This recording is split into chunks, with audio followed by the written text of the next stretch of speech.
Donc avant de rentrer dans le vif du sujet, je vais vous raconter un peu l'histoire du bureau SIG. Après, je vous présenterai notre application Geodata qui est un gestionnaire de flux. Et c'est avec cette application qu'on va diffuser nos données. Je vais mettre le focus sur un nouveau service que rend Geodata qui est la mosaïque dynamique. J'en parlerai plus tard. Une petite démo en live pour voir l'intérêt de cette mosaïque dynamique. Une petite explication technique sur le fonctionnement. Les évolutions à venir sur ce logiciel et enfin la diffusion des données sur le web. Donc au bureau SIG, on est une toute petite équipe de 3 personnes et un de nos rôles, c'est de diffuser la donnée géographique sur notre système d'information. Donc aussi, on a pour rôle, c'est de maintenir nos photos de cartes dans nos applications métiers, ou même QGIS. Donc ça, maintenir un fond de carte, c'est beaucoup de travail. Et on va voir qu'on va essayer de diminuer cette quantité de travail et pour que ce fond de carte puisse se mettre à jour assez rapidement. Donc on a plein de directions qui, eux, sont des producteurs et des consommateurs de données. Et ils ont pas mal de besoins et ils s'adressent au bureau SIG pour exprimer leurs besoins. Allô, le bureau SIG? Votre fond de carte n'est pas à jour. Il me faut de la donnée récente. Donc ça revient souvent, ce type de questions. Et étant donné qu'on est une petite équipe, on n'a pas trop le temps de maintenir notre fond de carte. Allô, le bureau SIG, il me faut de la donnée précise. Je dois digitaliser par-dessus. Donc, contrairement à la personne précédente qui avait besoin d'un fond de carte récent, mais pas forcément orthorectifié à la perfection, parce qu'elle a simplement besoin de la donnée fraîche, lui, par contre, il faut absolument de la donnée précise et bien calée. Donc, ce n'est pas un peu le même besoin et on doit répondre aussi à ces problématiques-là. Allô, le bureau SIG, de quand datent vos données sur le fond de carte? Alors avant, on n'était pas capable de savoir exactement ce qu'il y avait dedans, sauf faire une enquête assez compliquée. Et aussi, comment connaître les données disponibles à cet endroit. Donc là, c'est pareil, pour avoir cette réponse, il fallait faire une enquête. C'était pas très bien. Allô, le bureau SIG, est-il possible d'avoir nos données sécurisées sur le fond de carte? Donc là, c'est pareil. Déjà, un fond de carte, c'était compliqué à maintenir. On n'allait pas faire 36 fonds de carte en fonction des profils utilisateurs. Et du coup, nos données étaient disponibles uniquement à partir de notre catalogue de cartes. Allô, le bureau SIG, peut-on dégrader la donnée pour certains utilisateurs? Donc là, on était aussi obligé de maintenir plusieurs projets pour répondre à ce service. Ça nous prenait beaucoup de temps. Donc, ce n'était pas satisfaisant. Allô, le bureau SIG, j'aimerais un fond de carte avec uniquement nos données drone. Donc on a de plus en plus de directions qui s'équipent en drone et qui produisent de la donnée et eux, ils veulent des fonds de carte uniquement avec leurs données parce que c'est assez métier. Allô, le bureau SIG, peut-on avoir des statistiques sur l'usage de nos données? Donc avant, on n'était pas en mesure de fournir des statistiques précises. Allô, le bureau SIG, il faut indiquer la source des données sur le fond de carte. Donc, étant donné qu'on ne savait pas trop ce qu'il y avait dans le fond de carte, on était obligé d'afficher vraiment toutes les sources de données. Donc, ça faisait une liste assez longue et c'était problématique. Donc, l'idée, c'est pouvoir diffuser les sources de données en fonction de la donnée affichée, en fait. Et puis aussi, nous, de notre côté, maintenir un fond de carte, c'est assez pénible. Il y a beaucoup de données, nos logiciels plantent. C'était pas très satisfaisant et c'était très long. Bon, donc avec tout ça, on s'est dit il faut qu'on trouve un système pour faciliter l'exploitation des données. Donc on a réfléchi, on a fait de la veille techno dans le monde libre ou propriétaire. Il n'y avait aucun logiciel qui répondait à tous nos besoins. Donc on s'est dit on va partir sur du libre. Et puis on va implémenter notre surcouche logicielle qui s'appelle Geodata. Et donc il y a 2 ans, je vous avais présenté notre framework de développement SIG. Donc on s'est basé sur ce framework-là pour développer cette surcouche logicielle. Donc, Geodata, c'est notre gestionnaire de flux. Donc, c'est une application intermédiaire, dans le jargon informatique qu'on appelle proxy, entre le client et les serveurs cartographiques. Donc, les utilisateurs ne vont pas utiliser directement nos serveurs cartographiques, mais ils vont passer par ce logiciel Geodata pour accéder à l'information SIG. Donc, il a pour rôle de sécuriser l'accès aux données via notre annuaire de gestion des utilisateurs, de mettre en exploitation les données livrées, QGIS ou ArcGIS, ajouter des services supplémentaires, comme la mosaïque dynamique, la gestion automatique d'environnement sur les sources vectorielles, notamment quand on a des applications métiers, on a plusieurs environnements, des versions montantes, etc. Donc l'idée, on fait un seul QGIS, le projet QGIS, et le Geodata ira automatiquement câblé vers les bonnes data sources. Et l'identification des fonds de cartes. Ça, c'est un nouveau service, de pouvoir identifier exactement la donnée qu'on visualise. Et dernier usage, c'est faire des statistiques d'utilisation de la donnée. Donc l'idée, c'est une aide à la décision pour savoir dans quoi il faut investir les années futures pour rafraîchir notre fonds de cartes. Donc quelques chiffres. Donc, Geodata, c'est une nourrie de données issues de 160 services de cartes de sources satellites, aériennes ou drones, ce qui représente à peu près 2 téraoctets de données d'image. On a 75 services de cartes de sources vectorielles. On a pour l'instant un drone qui a la DDR et 2 autres prochainement. Donc les directions métiers vont s'équiper de plus en plus en drones. La donnée est de plus en plus facile, donc on aura de plus en plus de données. Et aussi, nos partenaires, c'est la même chose. Donc, on va récupérer aussi les données des partenaires. Et donc, on aura, au fil du temps, une très grande quantité de données à intégrer. Alors, un petit rappel. Donc, on fait plein d'acquisitions d'images qui sont réparties en Nouvelle-Calédonie et notamment en province sud. Et avec le temps, les images s'empilent, puisqu'on fait plusieurs acquisitions. Pour donner un ordre d'idée, une acquisition d'image d'une donnée drone, c'est à peu près 130 mégapixels. Et si on va vers du satellite, on est à peu près aux alentours de 20 000 mégapixels, donc c'est des images colossales. Et nos ordinateurs ne sont pas capables de les traiter en temps réel, ces images. Donc pour ça, on va les traiter, ce qu'on appelle le pyramidage, c'est-à-dire qu'on va rééchantillonner notre image pour chaque échelle, c'est-à-dire chaque niveau de zoom. Et une fois que l'image est rééchantillonnée, on va la découper en tuiles de 256 x 256 pixels. Donc on va manipuler que des petites tuiles. Et ces tuiles vont être positionnées par rapport à un point de référence spatialisé, qui est le petit point rouge. Et en fait, tous nos jeux de données seront positionnés de la même façon, appartiennent au même référentiel. Donc la mosaïque dynamique, c'est quoi? C'est une image qui est générée dynamiquement par fusion d'images.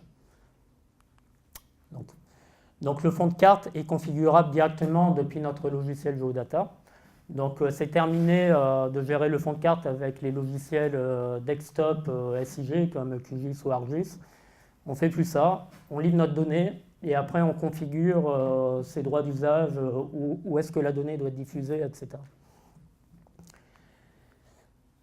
Donc la mosaïque dynamique, on peut choisir des stratégies d'affichage puisque c'est de la configuration. Donc par exemple, on va afficher le plus récent en premier, par exemple.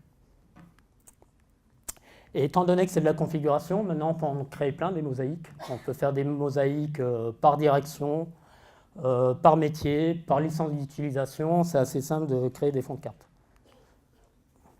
Alors pour revenir à cette histoire de tuiles, j'ai un exemple de 3 jeux de données, une Spot 5, une côte ouest 2017, une Bouraille Nord 2017. Donc j'ai fait un tri chronologique. Et du coup, l'idée de la mosaïque dynamique, c'est que chaque tuile est positionnée au même endroit. Et on va additionner les tuiles pour donner la tuile qu'on voit à droite en rendu final. Alors, une petite démo pour que ça soit plus clair.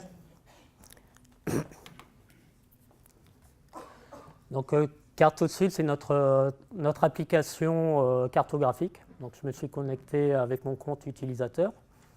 Donc, moi, j'ai le droit à toutes les données. Donc, là, j'ai mon fond de carte qui est statique. Ah. Donc là, j'ai mon fond de carte qui est statique, et là, j'ai mon fond de carte qui est dynamique. Voilà. Donc, je peux naviguer sur mon fond de carte. Donc là, par exemple, on peut voir qu'il y a une donnée, qui est la côte ouest qui est sécurisée, qui est rendue. Donc, pour savoir quelle est la donnée, il suffit de tout simplement cliquer dessus. Voilà, je peux identifier par un simple clic mon fond de carte. Donc, si je veux avoir plus d'informations, je peux accéder à ma fiche de métadonnées qui permet de voir que c'est sécurisé, télécharger les documents nécessaires pour accéder à la donnée. Et aussi, ce qu'on est capable de faire, c'est, par exemple, si je vais sur le Sheraton, par exemple, je peux cliquer sur mon fond de carte et je peux demander toutes les données disponibles au niveau du pixel. Par exemple, je peux choisir la version 2008. Et donc là, j'ai mon calque 2008 qui se charge et donc on voit qu'il n'y a pas l'hôtel. Donc on a accès vraiment à toutes nos données directement. Donc c'est un fond de carte qui est vraiment généré dynamiquement. Donc à contrario, là, je vais me connecter avec un autre utilisateur. Donc là, je vais charger exactement la même donnée. Je vais zoomer. Et là, je n'ai pas du tout les mêmes données, parce que je n'ai pas le droit à la donnée côte ouest. Mais je peux toujours interroger les données qui me sont accessibles. Donc on peut voir que le fond de carte va s'adapter vraiment au profil utilisateur. Donc comment ça se passe? Je vais vite vous montrer notre application Geodata.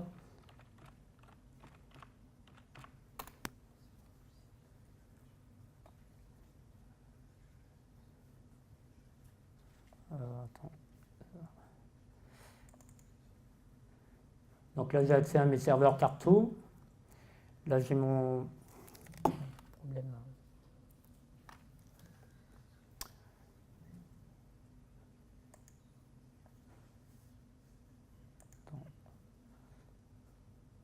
Je vais me connecter avec... j'ai pas tous les droits parce que je me suis trompé d'utilisateur.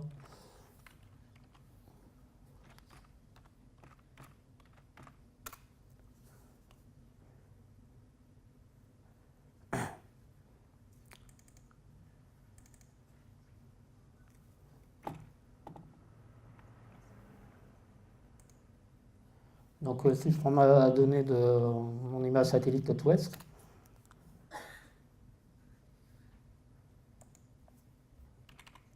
désolé, je ne vois pas très bien là sur le côté.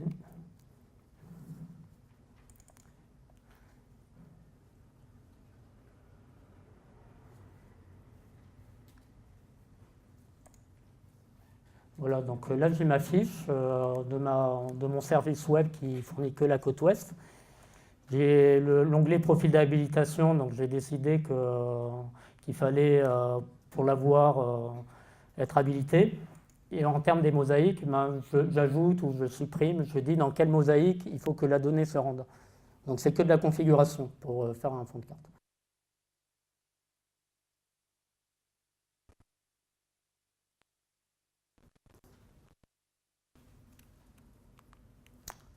Alors comment ça marche? Donc déjà, il y a notre architecture, on a GeoCat qui est notre application de métadonnées, Geodata pour accéder à la donnée, et notre GUD, c'est notre annuaire gestion des utilisateurs, on va régler les habilitations des utilisateurs.